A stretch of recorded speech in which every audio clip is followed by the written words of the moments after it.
Hello and welcome back to SnowRunner, y'all. Now in this video, we're going to be taking a look at the new Peterbilt 79 Special Edition. However, before we go any further, I'm going to let y'all hear this thing.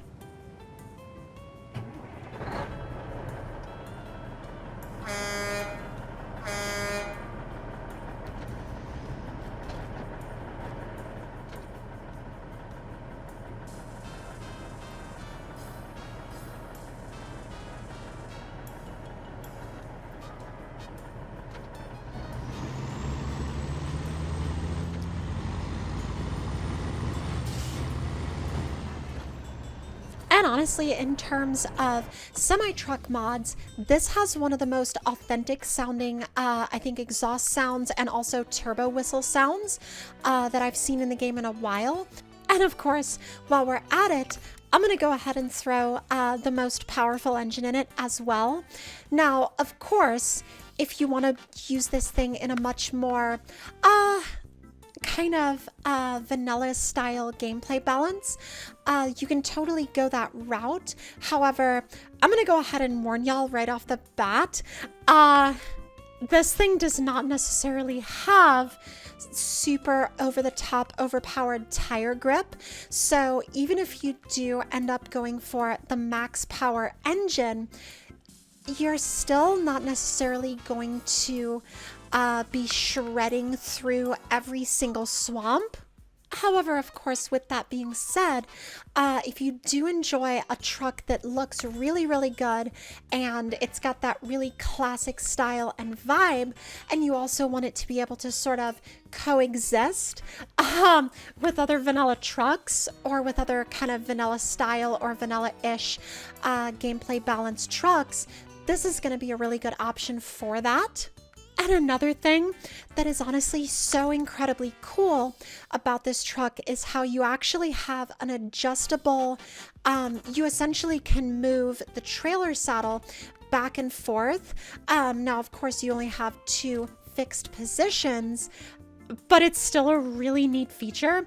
And if you want to run the crane, this is actually super useful because you're not going to run into an issue where you're going to have the trailer, or rather the front of the trailer, contacting either the back of the sleeper or contacting the crane itself, which honestly, having to deal with that on so many other trucks, it's such a relief that you don't have to deal with it here.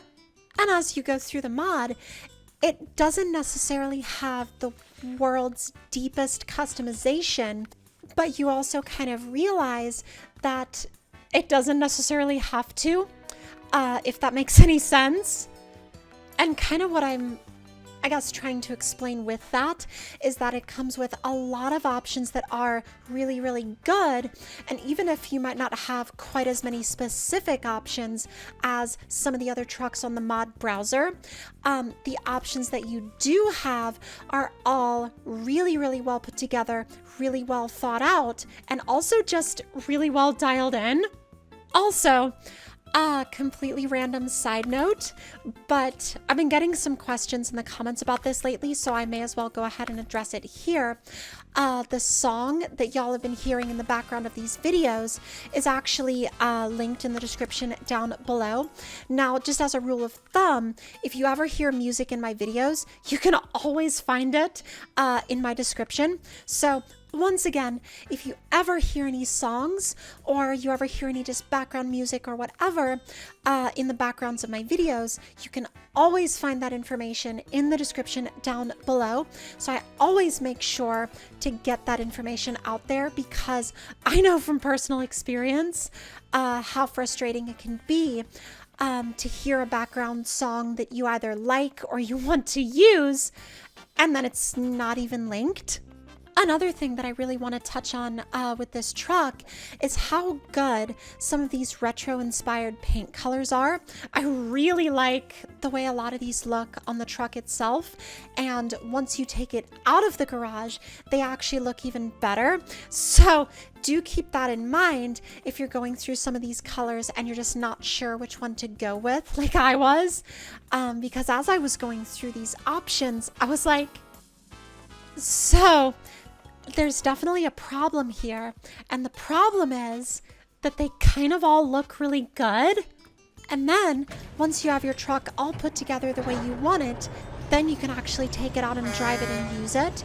So once again, I cannot stress this enough. This is a really, really well put together rig, but it is not an over the top, ultra powerful, I guess, I don't want to say like cheater truck, because I like over the top and overpowered mods just as much as, you know, everybody else that has fun using mods like that. But that is not the experience you're going to get out of this truck. So as long as you go into the experience knowing that, I don't think you're going to be in a position to be like super let down or anything like that. And again, as long as you know that, you're going to be just fine. I think the only time you're going to actually be disappointed is if you go into this truck expecting it to drive like something that, I don't know, like something that Diesel Addict made. And that is, of course, not any shade whatsoever at the creator of this truck or Diesel's trucks. It's more just to go ahead and put it out there that these trucks are going to have very different play styles, and you just need to know going into this truck that it's not going to drive like some of the other ones that it might be similar to, at least in style and design. And yes, honestly, that was probably a really long and convoluted way to get to that point, but we got there. Sort of. I'm always so bad about that because I'll go on and on and on about a topic, and then I'll kind of talk in circles for like a while, and then I'll eventually find my way back to what the actual, you know, point of the conversation was. But in terms of driving this truck, it actually drives really, really well. It's really smooth, and if you put the grippiest tires on it, which is what we have on here right now, it's definitely not going to let you down. If you're worried about a truck like letting you down, don't worry about it here. And it also just looks absolutely incredible from honestly just about every angle, and it fits the atmosphere of SnowRunner's environment so incredibly well. And it's almost like when you put it next to some of the other vanilla trucks, you almost have like one of those moments of, why in the hell was this not in the game? And I honestly am still a firm believer in the fact that SnowRunner should have shipped with more trucks like this one. And I feel like if it did, then they would have had a much stronger, showing from a lot of the American maps, because you would have been able to rip around them with trucks like this. And of course, with that being said, this thing is honestly way better in the mud than I thought it was going to be. However, and this is genuinely worth noting and talking about, when it hits a wall, it absolutely hits one of the biggest walls in terms of just capability in mud that I have ever seen. And honestly, what I mean by that is that you think you're fine, you think you're fine, you think you're fine, and then just boom, you hit an absolute wall and you cannot go any further. I mean, you are beached.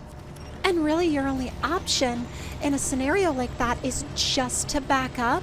And so you just have to cross your fingers and hope that you're within somewhat usable range of a nearby winch point, especially one that you can winch from the back of the trailer that isn't going to get you into other trouble with other obstacles on the map.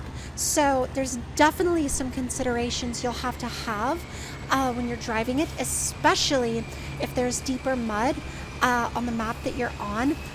I mean, especially in terms of campaign mode, there are some maps in campaign mode that will entirely beach this truck.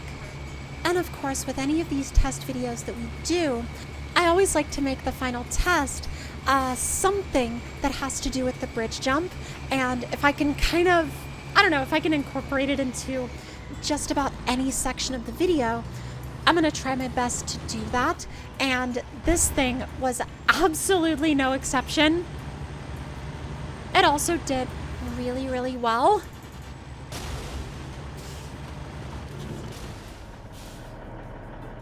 not only was it perfectly able to keep all of the cargo on the trailer, but it was also totally able to just drive away. And I mean, sure, it had a few dings and scratches, but at the end of the day, it did super well. But I hope y'all enjoyed, and I'll see y'all in the next one.